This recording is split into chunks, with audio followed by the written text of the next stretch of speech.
ଭଲ ପାଇବା। परम पिता अशेष दया करुणा आशीर्वाद ग्रहण करी आम पवित्र पृथ्वीरा सत्संग अवगाहन कर सुयोग गोविंद भाई प्रत्येक भाई मैंने अति सुंदर भव्य दिव्य सत्संग अनुष्ठान होती सुंदर साजसज्जा सहित बड़ पिता को सुंदर भाव रखिंट मेहर भाई परिवेश भल लगुच निश्चित भाव मैंने सत्संग अवगाहन पूर्वक आम मैंने से प्रभुंकर कथा प्रार्थना होती प्रार्थना पर ग्रंथपाठ पर अति सुंदर भाव भजन माँ मैंने बोलते आमर मांडश्री आगत गुजरात गुरेदा कीर्तन करते तो विशेष किसी आलोचनार पर्यालोचन पर्व जहाँ जना पड़ी मैंने गाँव बहुत कम जारी रही तो यहाँ प्रशंसनीय पदक्षेप वर्तमान परिस्थिति जहाँ है आज संयुक्तिर सहित तत्प्रति संपन्न जो मैंने सत्संगी मान क्षेत्र है सत्संग अर्थ को न बुझी आज अनर्थ मनीष सृष्टि कर तथाकथित आमर ये अंचल गुड़ाक परम पिता जो विभिन्न पारायण कार्यक्रम मान चलती बहु संख्यार लोक हजार हजार संख्यार लोक होती गायक जहाँ आम डाक बहुत पैसा देकर डाक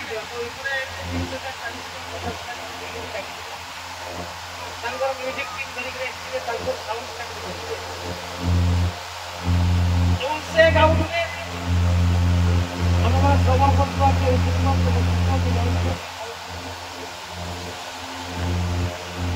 श्रवण से निजर कथा निजे शुणती निजे करते निजे परिपालन किसी आवश्यकता नहीं किए शुणव न शुणव किए उपकृत हम से धारणा नहीं से गला बेले केमती कथबार्ता करते सहित जो अमाउंट सहित कंडीशन है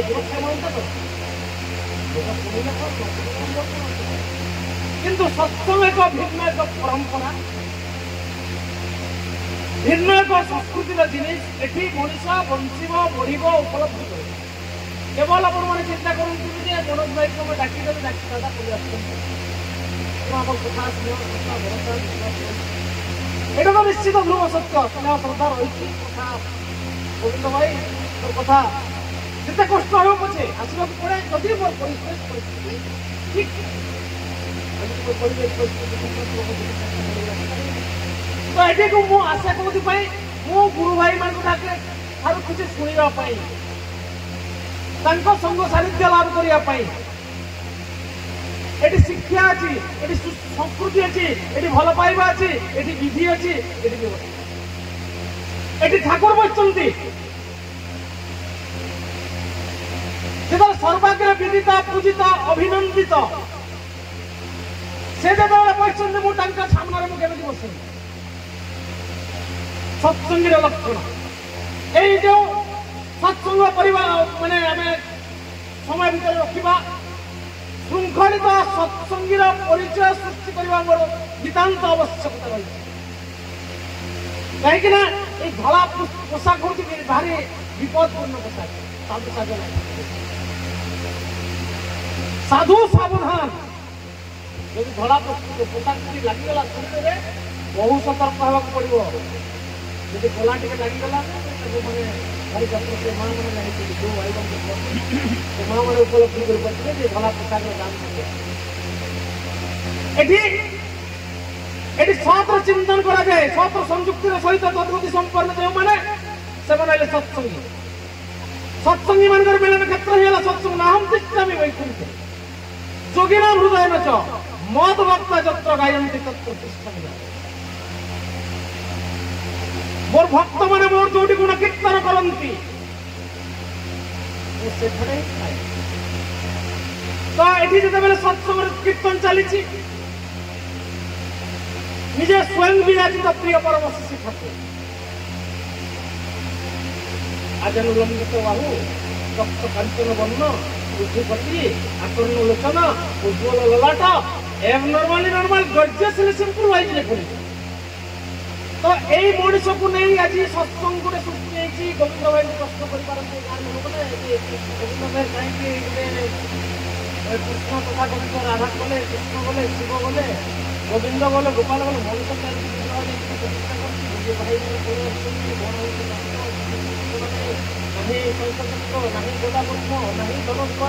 विदित नयन ये फूल ना पुष्प ना दीप ना तुलसी पत्र ना होम ना यज्ञ ना कि ना जरा प्रश्न कर फोटो तो आज खाली चश्मा फोटो जरा मासी आसी प्रश्न कर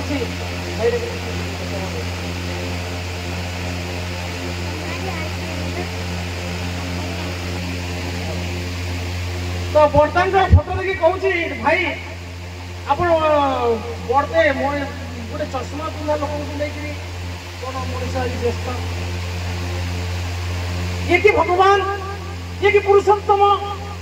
ये कि कृष्ण ये कि गोविंद ये कि स्वयं नारायण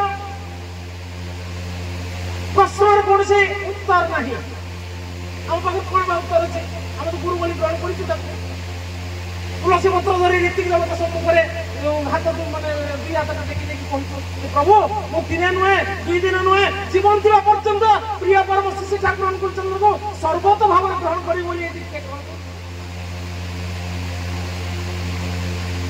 अन्य मैंने प्रश्न करती गोटे मनीष को नहीं कि प्रकार व्यवस्था चली वास्तविक से कहवा सत्य कहीं सत्संग अभिमुख्य किए बुझी न पारी सत्संग अर्थ बुझी न पारी कथा कह तेणु कहीं तो ये जुग उपयोगी पुरुषोत्तम शिशि ठाकुर अनुकूलचंद्र अनेक कथा दीर्घ 20 वर्ष है कथा माने बहुत से कथा आलोचना पर्यालोचना कर रिपीट होते मैंने क्षमा कर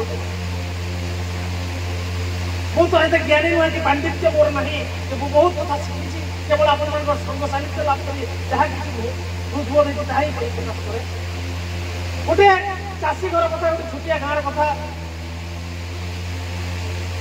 गोटे माने आग काल जो टेणा सिस्टम था पानी देखुले पानी देखुले बाड़ी जाऊला पानी देखुले बापा जिते पानी उठेवा चेष्टा करी छोटिया छुआटे 3 वर्षर छुआटे बच्ची चिंता कर किसी समय पर बैगण बारी को पानी आस किसी पिंपुड़ी से गुड़ा कर देखिए लक्ष लक्ष कोटी छोटिया मस्तिष्क चिंताधारा छोट 5-7 वर्ष से कहला बाबा जो पानीटा कुआर उठेबे पानी नाला देकर आसव एवं पिंपुड़ी गुड़ाक सब मरी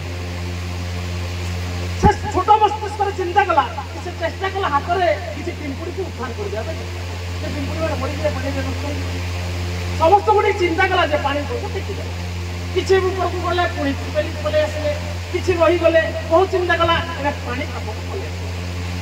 हठात पानी आसगला नष्ट हो तो से समय से चिंता करुच्ची बापा को जाए पचारुचे प्रश्न करुच्ची बापा पिंपुड़ी कोटी कोटी पिंपुड़ी थे बहुत गुड़ाए पिंपुड़ी थे तुम पानी टेल पानी समस्ते नष्ट हो रक्षा कर तेनाली से पितार हृदबोध हो बापा चिंता करुच्ची जाने बापा मोर कथा से पिंपुड़ी मैंने बुझी पारे ना तोर आकुल वेदना आकुल क्रंदन को पिंपुड़ी मैंने बुझी पारे ना तो चिंताधारा को से बुझी पारे ना तद्वारा जदि तोर भाषा को से बुझी जाए परंतु आम गोटे निआ लगिगला कौन कारण तो इलेक्ट्रिक सर्ट सर्किट तो जो भाई कहला भाई मैंने सब पलि आस निआ लगिगला ना टेंट बुझी बसला तो मनीष भाषा को सब से कहते हैं टेंट में निआ लगी जाए तुम पलि जाओ तो ये रास्ता देखिए हम समस्त पलि मनीषर भाषा को मनीषर जब गोटे कुकुरटे भुकी दिए जानू से निआ टेंट में निआ लगे से भुआ भुआ भुकी तो आम कुकुर भाषा को बुझी पार ना जड़े जैसे बाड़े যে কোন বুঝি আমার କୁକୁର ଭାଷାକୁ ଆମର ବୁଝିବାର ଶକ୍ତି ନାହିଁ। ମଣିଷର ଭାଷାକୁ ବୁଝିବା ପାଇଁ ହେଲେ ମଣିଷ ଯଦି କହିଲା ଏଠୁ ପଳେଇ ଯା, ତ ସେଇଥିପାଇଁ ଶ୍ରୀ ଶ୍ରୀ ଠାକୁର ଅନୁକୂଳ ଚନ୍ଦ୍ର ଏ ଧରାପୃଷ୍ଠକୁ ଆସିଲେ ମଣିଷ ମାନଙ୍କୁ ମଣିଷ ଭାଷାରେ ମଣିଷର ବକ୍ତବ୍ୟ ଦେବା ପାଇଁ ମଣିଷ ତନୁ ଧାରଣ କରି ଆସିଲେ ଶିବଚନ୍ଦ୍ର ଚକ୍ରବର୍ତ୍ତୀ। ଯଦି ଆମେ ପ୍ରଶ୍ନ କରିବା ଯେ ମଣିଷ କେମିତି ହେଲା ଭଗବାନ, ତ ଏହି ପ୍ରଶ୍ନର ଉତ୍ତର ହେଲା এই ପିମ୍ପୁଡ଼ି ମାନଙ୍କୁ ପିମ୍ପୁଡ଼ି ଭାଷାରେ ବୁଝେଇ ଦେବା ପାଇଁ ମଣିଷ ତନୁ ଧାରଣ କରି 1888 ମସିହା ସେପ୍ଟେମ୍ବର ମାସ 14 ତାରିଖ ଦିନ ପିତା ଶିବଚନ୍ଦ୍ର ଚକ୍ରବର୍ତ୍ତୀଙ୍କ ଅରସରୁ ମାତା ମନମୋହିନୀ ଦେବୀଙ୍କ ଗର୍ଭ ଏବଂ আপনে আচরি ধর্ম জীবরে শিখাই নিজে আচরণ করি অন্য মানুষ প্রেরণা পুষ্ট করে নিজে যা আচরণ কলে তাহাই অন্য মানুষ আগরে পরিপ্রকাশ করে। মো দাদাঙ্কর গোটে সৎসঙ্গে এই কথা কହୁଛି তো ব্যতিক্রম কোন রয়েছে সৎসঙ্গ এবং অন্য কার্যক্রম। এটি মু সৎসঙ্গী, মোর পরিচয় গোটে সৎসঙ্গী। देखिए मनोज भाई की मां तारीख जाको हम जाने को कौन सी पढ़ने के बाद सत्संग हुए ये तो धड़ा बस्तर हम बुझी ना हमर स्वच्छता पटर मध्य से प्रतिकृति আছে। मनोज भाई को কথা যদি কোন সে জায়গা রে আপন প্রশ্ন পচারিবে मनोज भाई रे কোন সে নেগেটিভ উত্তর আপন পাইবে নাই। আপন যা সামনে রে দেখুଛନ୍ତି তার পছা পটে বিছে এটি কোন সে don't pose to yourself a saint try to be a real saint साधु साधु नहीं साधु हेबाक चेष्टा करो। धर्म যদি ফুটিলানি তোর প্রত্যেকটি কর্মরে বাতিল করে রখি দেই তারে কি লাভ হবে সেবলি ধর্মরে মু যদি মোর বাপাଙ୍କୁ প্রণাম করু নাই এঠিকি আসি যদি ঠাকুরଙ୍କ কথা কইছি আশিস ভাই ঠাকুর কিছু কথা নেই আশিস ভাই মনটা বহুত বহুত কথা কইলে তার পারিবারিক চলন করিতে দেবে আশিস ভাই মনটা কথারে না কমতে তার ভিতর থেকে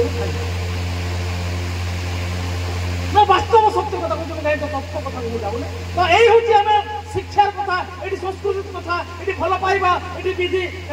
কাহিকে মু যদি সৎ হয়ে যায় হাজার হাজার লোক সৎ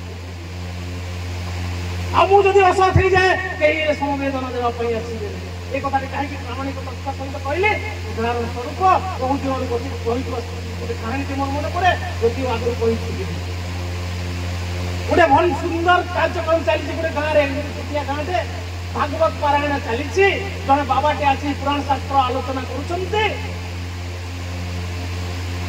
2-3 কিলোমিটার আপন বিজেপুর বলিয়া বা কোটিকি বাবা তাଙ୍କ স্ত্রী কো নিয়ন্তে নাই কিন্তু আমি আমার স্ত্রী ধরি করে আসি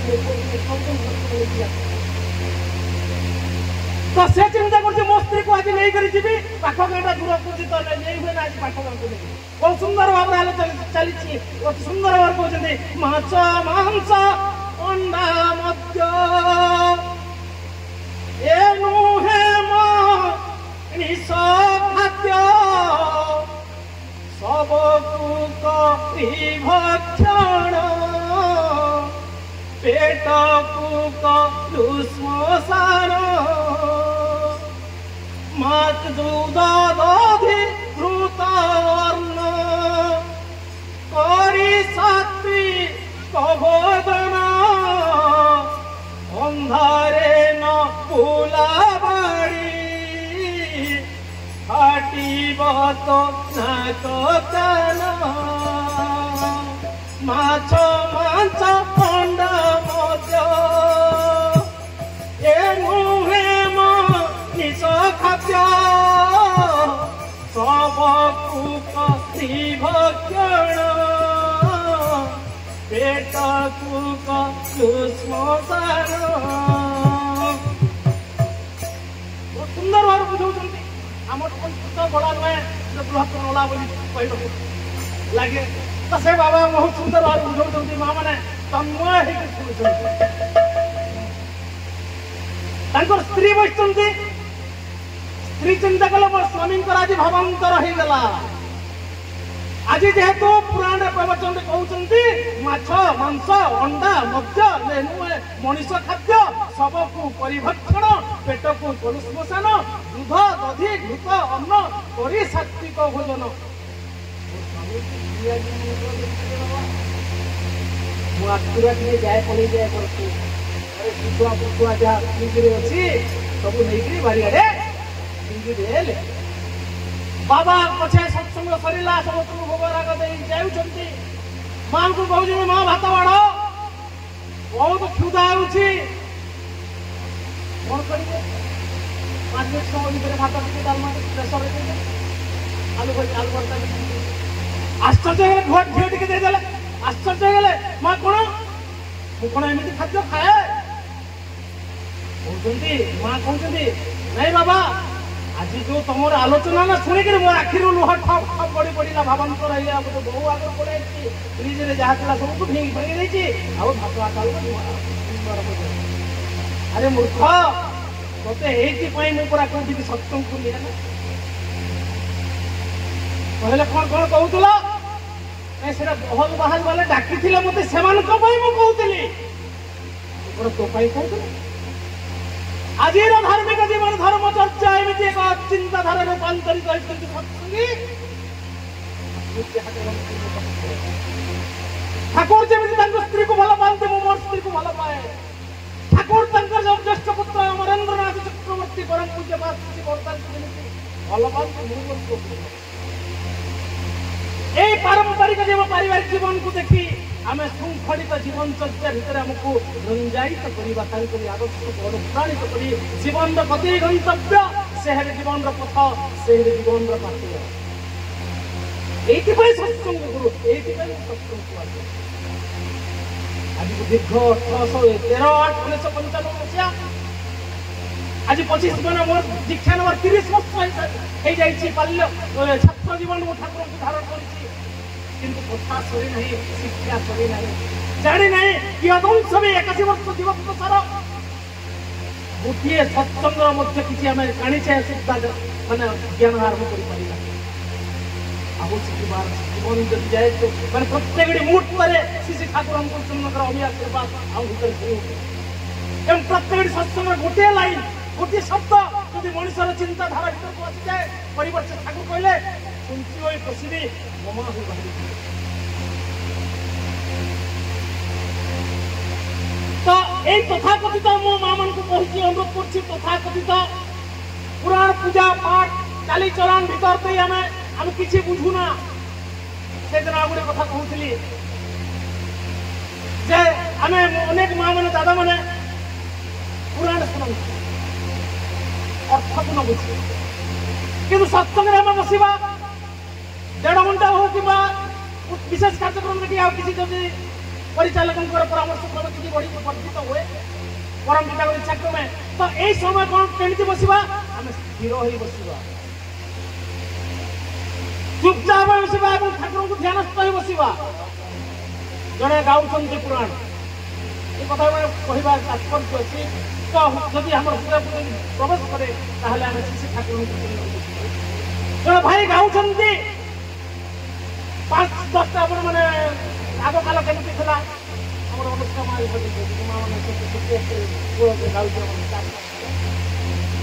କୀର୍ତ୍ତନ କରୁଛି ଛୋଟିଆ ଛୁଆ, କାହିଁକି ଛୋଟିଆ ଛୁଆ କରୁଛି? ସେ ଆପଣଙ୍କୁ ତ ପୁରାଣରେ ଲେଖା ହେଇଛି, କଣ ଲେଖା ହେଇଛି? ପୁତ୍ର ନିବେଶୀ ପତ୍ନୀ ପାଶେ অথবা চলিবু সন্ন্যাসে, অথবা চলিবু সন্ন্যাসে,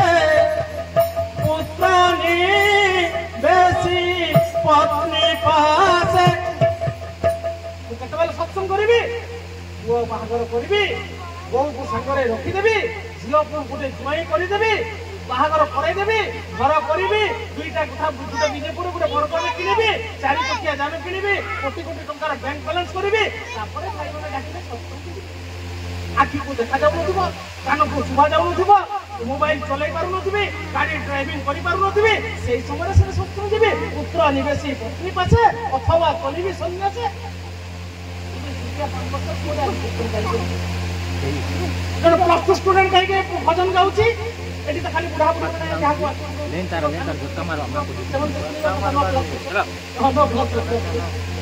ଆଜି ଗାଉଥିଲା।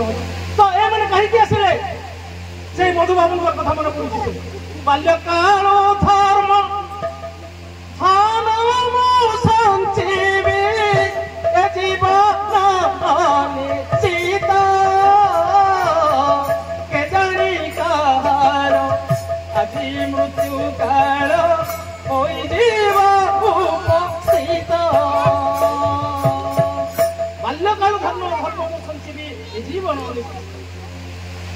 কিন্তু ভাই মানে কହୁଛି ମୋ ଜୀବନ କଥା କହୁଛି ମୁଁ ଯେତେବେଳେ ମାମୁଁ ଘରକୁ ଯାଇଛି ମୋର ବାପା ସେତେବେଳେ ସ୍ୱସ୍ତନୀ ବ୍ରତ ମା ସ୍ୱସ୍ତନୀ ବ୍ରତ ଛୋଟିଆ ଛୋଟିଆ ପିଲାମାନେ ଆମେ କେଉଁ ଖାଉ ସପ୍ତମ ଶ୍ରେଣୀର ଛାତ୍ର ମୋ ଆଈ ମା କହୁଛି ମୋ ମାଆକୁ ମାରେ କଣ କଲୁ ମୋ ନାତି ନାତୁଣୀକୁ ବର୍ବାଦ କରିଦେଲୁ ତୁ ତ ମାଛ ମାଂସ ଖାଇଲୁ ନାହିଁ ମୋ ନାତି ନାତୁଣୀକୁ ବନ୍ଦ କରିଦେଲୁ କାହିଁକି କରୁଥିଲ ଏଇଟା କଣ ସତ୍ସଙ୍ଗ କରିବାର ସମୟ ସତ୍ସଙ୍ଗ କେତେବେଳେ କରିବି ସେ ପୁତ୍ର ନିବେଶ ପତ୍ନୀ ସତ୍ସଙ୍ଗରେ କିଏ ବସନ୍ତି ଭାଗବତ ପୁଣ୍ୟରେ କିଏ ବସନ୍ତି 70-60 ତ ସେମାନେ ବସନ୍ତି କାହିଁକି ନା ସେମିତି ଜଣେ ବାବା ଗାଉଛନ୍ତି ମା ବଲଛନ୍ତି 8 ବର୍ଷ ବଲଛନ୍ତି ଦାଦା 8 ବର୍ଷ ବଲଛନ୍ତି ରାତି ସନ୍ଧ୍ୟା 10ଟା ପର୍ଯ୍ୟନ୍ତ ଭାଗବତ ଚାଲିଛି ଗୋବିନ୍ଦ ଗୋବିନ୍ଦ ଗୋବିନ୍ଦ ପଦୁ ଗଲୁଛି ମକରନ୍ଦ ସେ ମକରନ୍ଦ ପାନ କରି ହେଲେ ତରିଲେ ବ୍ରଜନାରୀ ସେ ବ୍ରଜନାରୀଙ୍କ ପୟରେ ମନମ ଥାଉ ନିରନ୍ତରେ ମନମ ନିରନ୍ତରେ ଥାଉ କୃଷ୍ଣ ବୋଲି ଜୀବ ଯାଉ କୃଷ୍ଣ ବୋଲି ଯାଉ ଜୀବ ମତେ ଉଥର ରାଧା ଧବ ବହୁତ ସୁନ୍ଦର ଭାବରେ ଗାଉଛନ୍ତି ଜଣେ ମାଟେ କଣ କରୁଛି ଓଢ଼ଣାଟା ଦେଇଛି ଆଖିରୁ ଅସୁର କରୁଛି ଶ୍ରୋତା ଚାଣି ବକ୍ତା ଶ୍ରୋତା ଯେମିତି ଶୁଣିବେ ମୁଁ ସେତିକି କହିବି ଆପଣ ନ ଚାହିଁବେ ସେ ବକ୍ତା ମଧ୍ୟ ଦେଖୁଛନ୍ତି ଜଣେ ମାକୁ କୋଣେଇ କୋଣେଇ ଚାହୁଁଛନ୍ତି ଓଢ଼ଣା ତଳରେ ମା ଶୁଣି କାନ୍ଦୁଛନ୍ତି ଆଉ ଟିକେ ସୁର ତାଳ ଦେଇ ଗାଉଛନ୍ତି ଦାଦା ଗୁରୁ ନା କଲେ ରେ ଅର୍ଜୁନ କାହୁ ପାଇବୁ ଦିବ୍ୟ ଜ୍ଞାନ ନମଇ ନୃସିଂହ ଚରଣ ଅନାଦି ପରମ କାରଣ ସୁନ୍ଦର ଭାବରେ ଚାଲିଛି ତାଙ୍କ ମା ଆଉ ଟିକେ ଅସୁର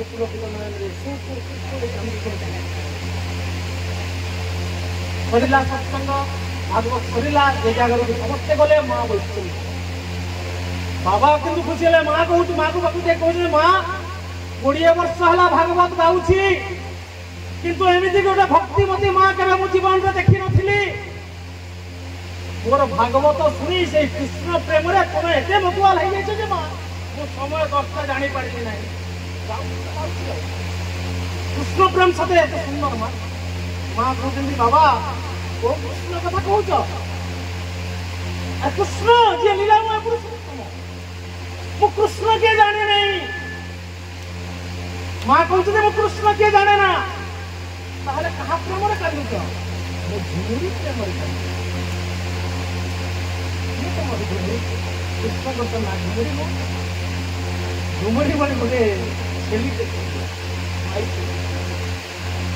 ତାକୁ ବହୁତ ଭଲ ପାଏ ଖଟ ପାଖରେ ଶୁଆଏ ତାକୁ ପ୍ରତିଦିନ ଶ୍ରଦ୍ଧା କରେ ଭଲ ପାଏ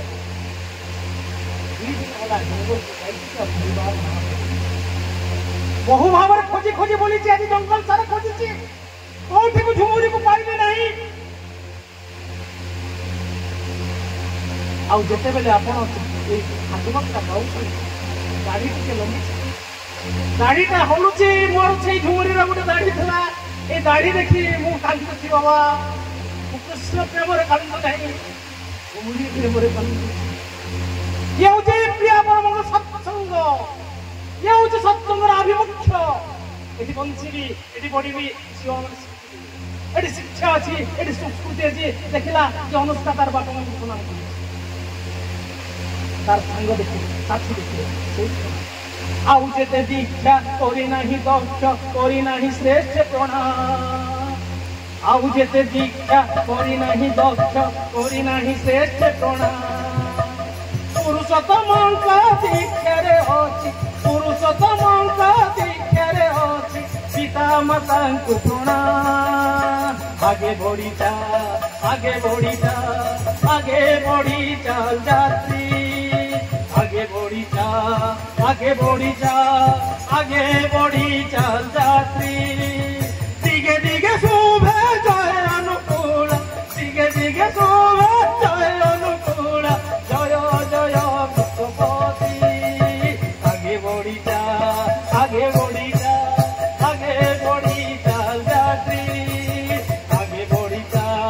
आगे बढ़ी चाल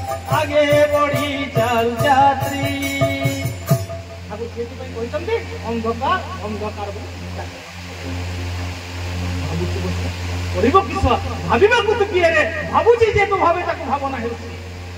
ମୋ ପାଇଁ ଯିଏ ଭାବେ ଆଉ ଅନେକ ଗୁରୁ ଭାଇ ଅଛନ୍ତି ଗୋବିନ୍ଦ ମେହର ଭାଗରେ ଯଦି ତାଙ୍କର ଭାଇ ଥିବେ କି ତାଙ୍କର ନିକ ଥିବେ କି ତାଙ୍କର ପଢୁଥିବେ ତାଙ୍କୁ କହିବେ ଭାଇ କି ଦାଦା ତୁମେ ଟିକେ ସତ୍ସଙ୍ଗ ନାଇଁ ଭାଇ ଆମେ ଟିକେ ନଉନୁ ଆମ ଗୋଟେ ଗୁରୁ ଆମର ଗୋଟେ ଗୁରୁ ଅଛନ୍ତି ବାବା ଗୋଟେ ଗୁରୁ କରିଥିଲେ ତ ଆମେ ସେ କଥାକୁ ଛାଡି ନଉ କଣ କର ତମେ ନାଇଁ ଆମେ ବହୁ କଣ କର ତମେ ନାଇଁ ରାତି 3ଟାରୁ ଜଣେ ଭାଇ କହେ ବହୁତ ରାତ୍ରି 3ଟାରୁ କଣ କର ରାତ୍ରି 3ଟାରୁ ଉଠେ ବନ୍ଧକୁ ଯାଏ କେହି ମଧ୍ୟ ସେଠି ଥାନ୍ତି ନାହିଁ ମୁଣ୍ଡ ତୁଲେ ଗାଧେଇକିରି ଆସେ ତଥାପି କେହି ଉଠନ୍ତି ନାହିଁ 3ଟା ଘରକୁ ଆସିବା 4ଟା ହେଇଯାଏ 4ଟା ପରେ କଣ କରୁ ପ୍ରତିଦିନ ଗୋଟେ କଦଳୀକୁ ପୁରା କାନ୍ଥ ସାରା 100 କି 150ଟା ଫୁଟ 100 କି 150 ଫୁଟ ସମସ୍ତଙ୍କୁ ଟିକେ ଟିକେ କଦଳୀ ଦିଏ ସମସ୍ତଙ୍କୁ ଟିକେ ଧୂପକାଠି ହଲେ ବାଜି ଯାଏ ମୋର 8:30 9ଟା 4ଟାରୁ ଆରମ୍ଭ କରେ ଯେ 9ଟା ପର୍ଯ୍ୟନ୍ତ ପୂଜା ପାଠ ତାପରେ ଖାଇବି ଏସିଡ୍ ହେଇଯାଏ 4ଟାରୁ ଗୋଟେ ମଣିଷ ଖାଇକି 9ଟା ପର୍ଯ୍ୟନ୍ତ ତ ଠାକୁର ସେଥିପାଇଁ କହିଲେ ଲକ୍ଷ୍ୟ ଅବତାର କରିଲେ ପୂଜା ଇଚ୍ଛା ନିଷ୍ଠା ବିହୀନ ରାଗେ ସବୁ ସଙ୍ଗତି ଜୀବରେ ଭାଙ୍ଗି ଦେଖିବୁ ଅନ୍ଧକାର ଲାଗେ କୋଟି ଜନ୍ମ କଲେ କିନ୍ତୁ ନାମ ସଂକୀର୍ତ୍ତନ ତଥାପି ମିଳେନା କେବେ ବେଦରାନନ୍ଦ କାହିଁକି ନାଇଁ କଣ ଛାତିରେ ହାତ ଦେଇ କରୁଛୁ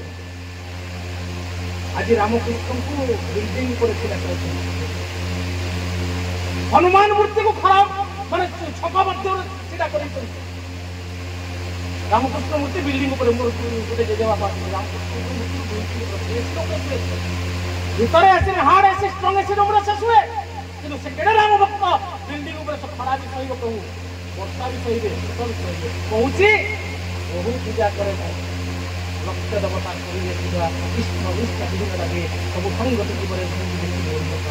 ଗୋଟେ ଛୋଟିଆ ଗାଁ ବଣ୍ଡି ଗାଁ ଆପଣଙ୍କର ଏଠି ଅଛି କି ନାହିଁ ମୁଁ ତ କହିପାରିବିନି ଆମର ଅଞ୍ଚଳରେ ଅଛି ଆମମାନଙ୍କର ଯେଉଁ ସ୍ଥାନୀୟ ଲୋକ ନୂଆ ଖାଇଦିନ ତା ପୂର୍ବରୁ ଉପବାସ କରନ୍ତି ଯିଏ ବୟସ୍କ ଘରର ବୟସ୍କ ଥିବ ଉପବାସ କରନ୍ତି ବିଭିନ୍ନ ଗ୍ରାମ ଯଦି ପୂଜା ପୂଜି କରନ୍ତି ତାପରେ ଖାଦ୍ୟ ଖାଆନ୍ତି ବାପା କରନ୍ତି ଛୋଟିଆ ପୁଅଟେ ମଧ୍ୟ ସବୁଦିନ ଦେଖୁଛି ବାପା ପୂଜା କରନ୍ତି ବାପା ହଠାତ୍ ମରିଗଲେ ପୁଅ ମୁଖ୍ୟ ବଡ଼ ପୁଅ ସେ ପୂଜା କରିବ ବାପା କିଛି କହିଲେ ନାହିଁ ତାଙ୍କର ମୃତ୍ୟୁ ସନ୍ନିକଟ ହେଲା ଯେ ତାହାକୁ କହିପାରିବେ ପୁଅ ସିଏ ପୂଜା ପାଠ ଆରମ୍ଭ କଲା ଯେଉଁଦିନ ନୂଆ ଖାଇ ସେଦିନ ପୂଜା ପାଠ ଯେତେବେଳେ କରୁଛି ଠାକୁରଙ୍କ ଘରେ ପୂଜା ଦେଉଛି ବିଭିନ୍ନ ପ୍ରକାର ଦେଉଛି ହଠାତ୍ ଚିନ୍ତା କଲା ଆରେ ବାପା ତ ବିରାଟ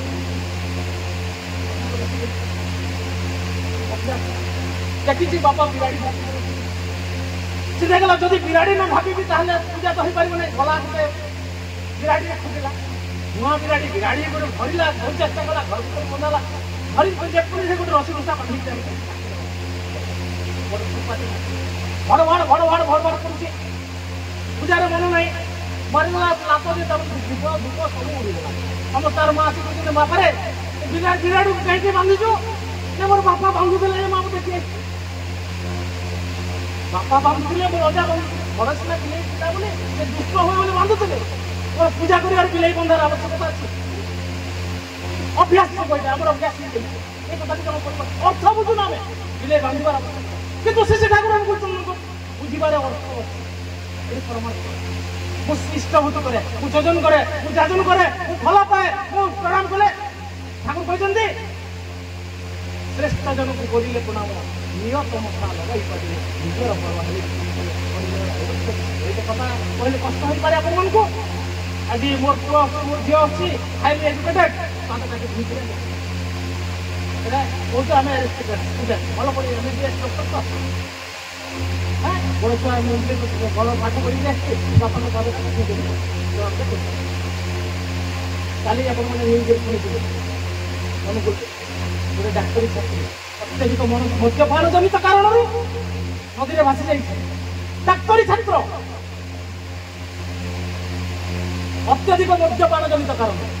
କିନ୍ତୁ ସତ୍ସଙ୍ଗୀ ଝିଅ ଯଦି ବି ଅର୍ଥ ରହେ ସେ ସୁରକ୍ଷିତ ରହିବ ଯଦି ଏଇ ଜୀବନରେ ଯଦି ଇଷ୍ଟଭୂତି କରିଥାଏ ପିତା ମାତାଙ୍କର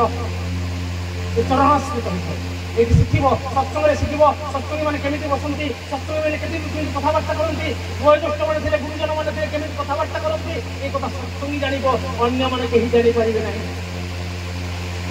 ତ ଆସନ୍ତୁ, ଆଉ ଯଦି ଜଣକ କେହି ପ୍ରଶ୍ନ କରେ ଯଦି ଠାକୁର ଭଗବାନ କେମିତି ଆପଣଙ୍କ କଥାରେ କହେ ଆଉ ଆଦୃତ ହୁଏ, ପ୍ରଭୃତ୍ୟ ମଧ୍ୟ ହୁଏ, ଆଉ ସେଟା କହିବା ପାଇଁ ପ୍ରୟାସ ମଧ୍ୟ କରେ। ଆପଣଙ୍କ ନୃସିଂହ ପୁରାଣରେ ଲେଖା ହେଇଛି ଯାହା କିଛି ଭାଇ ଟିକେ ତାଲଟା ଠିକ କରୁଛନ୍ତି। ଶୁଣ ସୁଖ ଯାହାକୁ କରିବଟି ଗୁରୁ, ଶୁଣ ଚିହ୍ନିଥିଲେ ତରି ସଂସାର ଜଳ। ଶୁଣ ସୁଖ ଯାହା କରିବଟି ଗୁରୁ, ଶୁଣ ଚିହ୍ନିଥିଲେ ତରି ସଂସାର ଜଳ। ବିଷ୍ଣୁ ଭକ୍ତ ଯୋଗ ବ୍ୟାସ ଉତ୍ତମ ବ୍ରାହ୍ମଣ, କାମନା ପ୍ରଭୃତି ହୁତୁ ସେ ଜୀବ। ଅଧ୍ୟୟନ ଅଧ୍ୟାପନ ଯଜନ ଯାଜନ, କରୁଥିବ ପ୍ରତିଦିନ ଦାନ ସେ ଗ୍ରହଣ। ଅଧ୍ୟୟନ ଅଧ୍ୟାପନ ଯଜନ ଯାଜନ,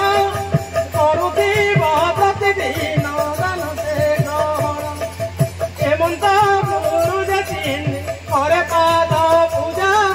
ସେ ଲୋକକୁ ସଂସାରରେ ପୂଜେ ରକ୍ଷା। ତ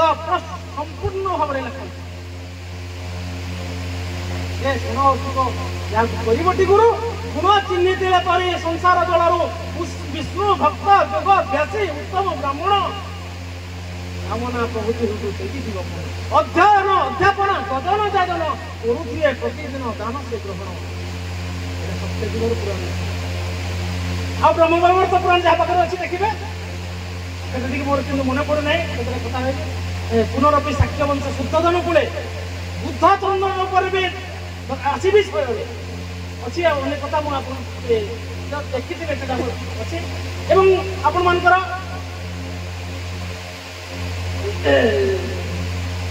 ଆଉ ଗୋଟେ ମାଳିକାରେ ମଧ୍ୟ ଲେଖା ହେଇଛି, ମାଳିକାରେ ମଧ୍ୟ ଲେଖା ହେଇଛି, କାଣା ଲେଖା ହେଇଛି, ସତ ନାମ ଗୋଟି ଉଚ୍ଚାରି ବୋଲିବେ, ଭକ୍ତଙ୍କ ଦେବ ବେଳା।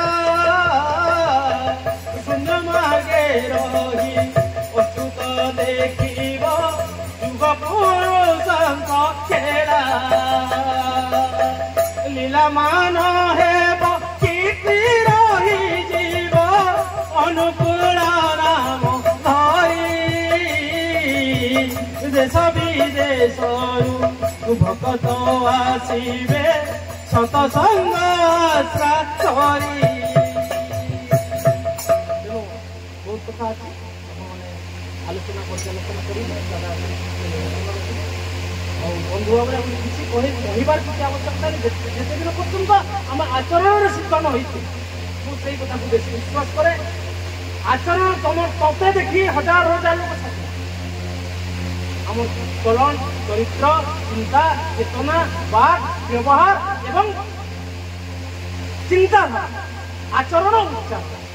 ଆମେ ସବୁ ସମୟରେ ଉଚ୍ଚାରଣ ଗୋଟେ କରୁ, ଆଚରଣ ଭିନ୍ନ। କିନ୍ତୁ ଆମର ଆଚରଣ ଏବଂ ଉଚ୍ଚାରଣ ସମାନ ଥିବ, ତେବେ ଯାଇ ସତ୍ସଙ୍ଗ। ଅଦରୱାଇଜ